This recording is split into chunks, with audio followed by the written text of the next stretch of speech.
Good morning student.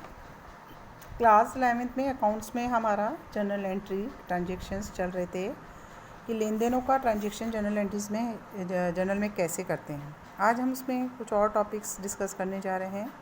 सबसे पहले आता है, हम जो आज कर रहे हैं उसमें आता है सेल टैक्स। आप सभी जानते हैं कि विक्रय के समय ग्राहकों से विक्रय कर लिया जाता है, उसे हम एकत्रित विक्रय कर जो एकत्रित करते हैं अपने ग्राहकों से, वो हमारी कोई आय या इनकम नहीं है, बल्कि वह हमने सरकार के लिए सरकार के कानून के तहत एकत्रित किया हुआ कर होता है, जिसे हमें सरकार के रूल रेगुलेशन के आधार पर इस एकत्रित बिक्री कर को सरकार को पेमेंट करना होता है।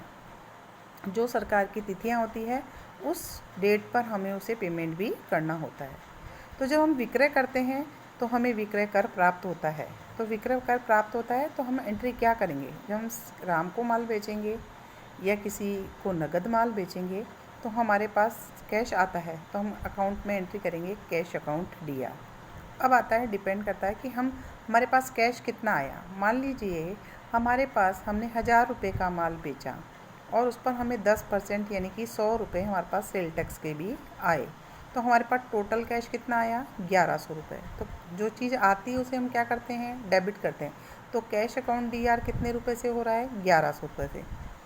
लेकिन विक्रय हमने कितने रुपए की? 1000 रुपये की। 100 रुपये किसके थे? सेल टैक्स के। तो हम एंट्री क्या करेंगे? Cash account DR to sales account 1000 रुपये to sale tax collected account कितना? 100 रुपये। तो एंट्री 1100 रुपये से, कैश तो 1100 आ रहा है, लेकिन किसके अगेंस्ट में आ रहा है? विक्रय के अगेंस्ट में 1000 रुपये आ रहा है और सेल टैक्स के अगेंस्ट में कितना आ रहा है? 100 रुपये। तो टोटल दोनों तरफ DR और CR कितना हो गया? 1100 रुपये। अब ये जो पैसा है हमारे पास आ गया, अब हमें विक्रय कर सरकार के रूल रेगुलेशन के हिसाब से जमा कराना होगा। जमा कराएंगे तो हमारे पास सेल टैक्स आया हुआ था ना, तो सेल टैक्स को जमा करा रहे हैं, तो एंट्री क्या हो जाएगी? सेल टैक्स कितना रुपया आया था? 100 रुपया। 100 रुपया सेल टैक्स जमा करा रहे हैं तो हम एंट्री करेंगे, क्योंकि खर्चा कर रहे हैं, व्यय कर रहे हैं, तो हम एंट्री क्या करेंगे?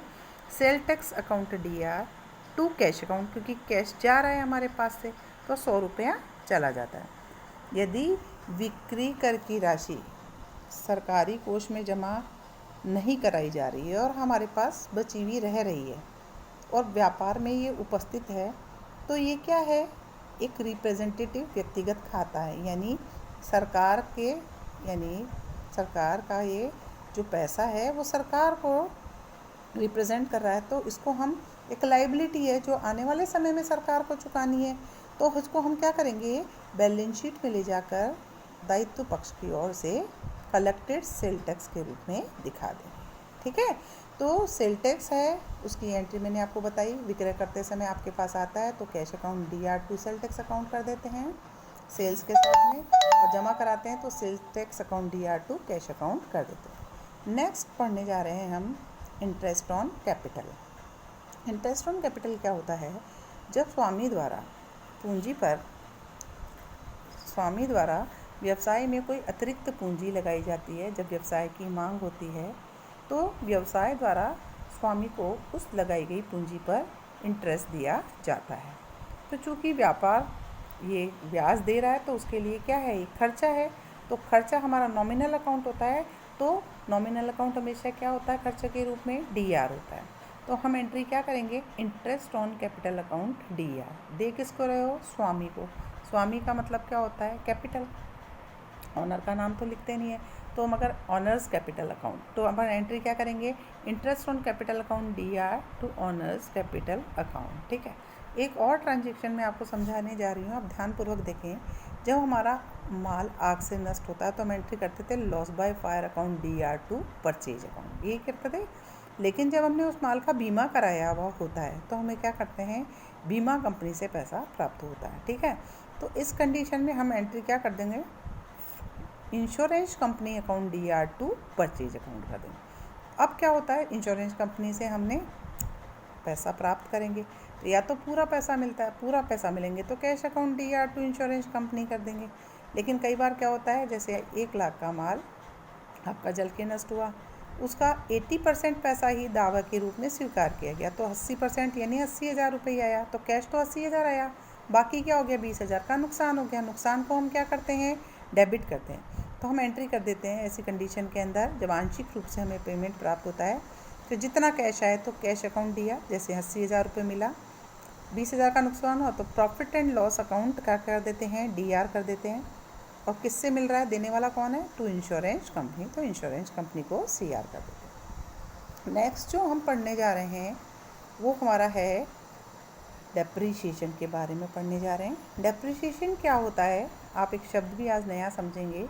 जब जो हमारी स्थायी संपत्तियां व्यवसाय में लगी हुई होती है, आपको पता है जैसे गाड़ी है, फर्नीचर है, मशीनरी है, हम जब इसको यूज़ करते हैं तो उसके मूल्य में क्या होने लग जाती है, कमी होने लग जाती है। और उस कमी को ही हम क्या कहते हैं, ह्रास कहते हैं या डेप्रीशिएशन शब्द यूज़ करते हैं। बेटा आप लोगों को थोड़े इंग्लिश के वर्ड्स भी याद करने होंगे।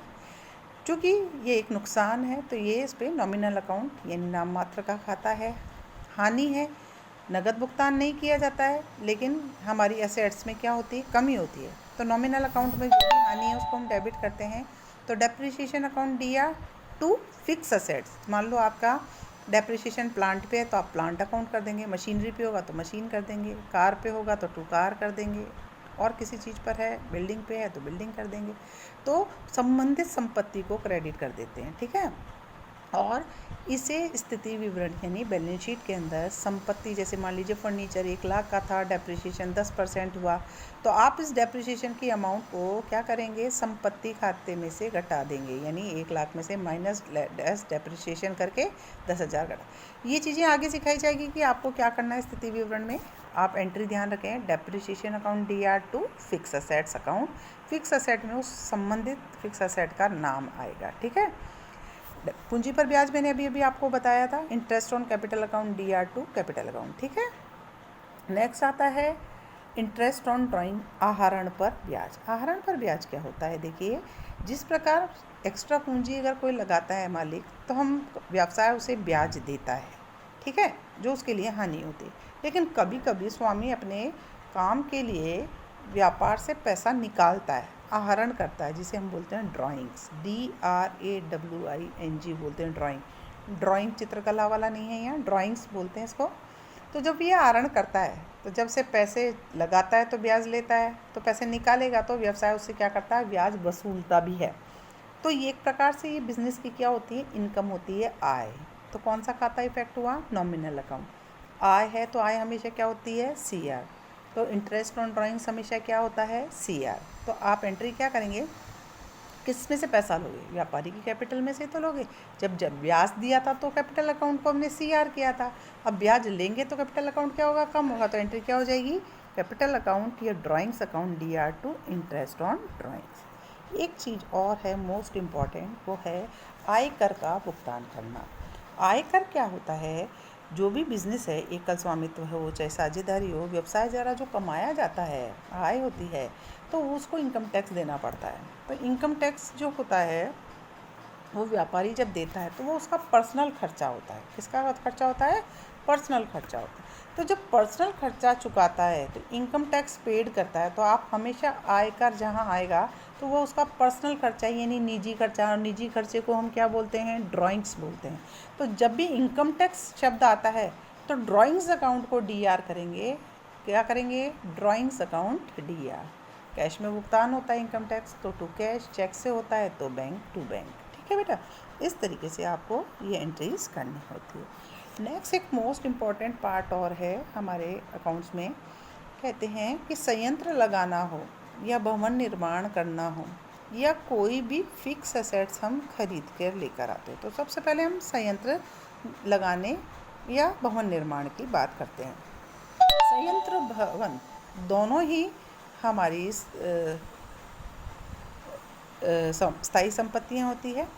इस पर जब हम इसको ख़रीदते हैं और लेकर आते हैं तो उस पर गाड़ी भाड़ा है, फ्राइट है, ये हमें चुकाने होते हैं, ठीक है। तो ऐसी सिचुएशन पे जब संपत्तियाँ खरीदी जाती हैं और उसको व्यवसाय में लाकर एस्टेब्लिश की जाती हैं, स्थापित की जाती है, तो उससे संबंधित सभी खर्चे जो होते हैं उसे हम पूंजीगत खर्चों में शामिल करते हैं। और पूंजीगत खर्चों का मतलब होता है कि आप उस संपत्ति खाते को ही डेबिट करते हैं, न कि वो जो आपने खर्चे किए हैं एक्सपेंसेस के रूप में उसे अलग से शो करें। मैं एक एग्ज़ाम्पल आपको देना चाहती हूँ। जैसे हमने मशीन ख़रीदी 22,000 रुपये की, फिर उसको लाने और लगाने में हमने 3,000 रुपये की मजदूरी यानी वेजेस दिया और गाड़ी भाड़ा दिया। तो ऐसी सिचुएशन के अंदर हम वेजेस और गाड़ी भाड़ा जो है उसको हम नहीं करेंगे डेबिट, उसके अंदर हम मशीनरी को ही डेबिट करेंगे। किसे? 22,000 प्लस 3,000 का खर्चा, तो मशीन कितने रुपए की पड़ी आकर घर में? 25,000 रुपये। तो मशीन की कॉस्ट 25,000 रुपये हो जाएगी। तो एंट्री करेंगे मशीनरी अकाउंट DR, क्योंकि मशीन खरीदी है, संपत्ति खरीदते हैं, संपत्ति खाता डेबिट करते हैं। तो machinery account DR to cash account, अगर नगद चुका रहे हैं, चेक से चुका रहे हैं तो टू बैंक अकाउंट कर देते हैं। लेकिन यदि पुरानी मशीन आपके पास पहले से ही व्यवसाय में चल रही थी और उसको मेंटेनेंस करने के लिए या उसकी मरम्मत यानी रिपेयर कराने के लिए आपने कोई पैसा खर्च किया है, तो इसमें मशीनरी अकाउंट डेबिट नहीं होता, क्योंकि ये व्यवसाय का एक खर्चा माना जाता है। ऐसी स्थिति में आप एंट्री करते हैं नॉमिनल अकाउंट के हिसाब से खर्चा अकाउंट DR।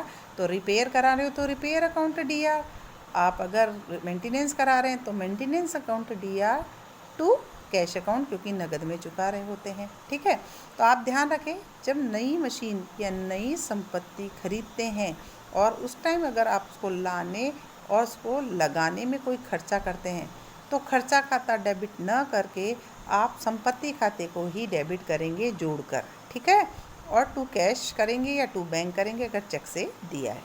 ठीक है, अब भवन की बात करते हैं। मान लीजिए कोई भवन है, ठीक है, और उस भवन के अंदर मान लीजिए किसी भी प्रकार की कमी, नया भवन है, एक नई इमारत और चढ़ा रहे हैं, एक मंजिल और चढ़ा रहे हैं, तो आप नया कंस्ट्रक्शन करा रहे हैं तो बिल्डिंग अकाउंट DR होगा। लेकिन यदि पहले की बिल्डिंग के अंदर कोई खिड़की टूट गई या रोशनदान टूट गया और आपने लगाया है, तो वो रिपेयर और मेंटेनेंस अकाउंट DR होता है। ठीक है, ऐसे ही यदि कोई बिल्डिंग है उसमें आप एक साइकिल स्टैंड का निर्माण करा रहे हैं, तो आप एक नया निर्माण करा रहे हैं, तो एंट्री क्या होगी? साइकिल स्टैंड की बिल्डिंग तैयार होती है तो बिल्डिंग अकाउंट DR होगी। और अगर आप पहले से ही मौजूद बिल्डिंग में कुछ कलर पेंट करा रहे हैं मेंटेनेंस के लिए, तो मेंटेनेंस का खर्चा है और उसको हम खर्चे को DR करेंगे। ठीक है, इस तरीके से आपको ध्यान रखना है कि अगर एक्सपेंसेस पूंजीगत हैं तो आप उसको संपत्ति के अंदर ही जोड़ते चले जाएं, और अगर मेंटेनेंस विद्यमान संयंत्र पर, प्लांट एंड मशीनरी पर, बिल्डिंग पर किया गया है, तो इसे आयगत व्यय मानते हुए खर्चों के रूप में डेबिट करेंगे। ठीक है, मैं आपको एग्जाम्पल भी देती हूँ जिससे आपको समझ में आ जाएगा।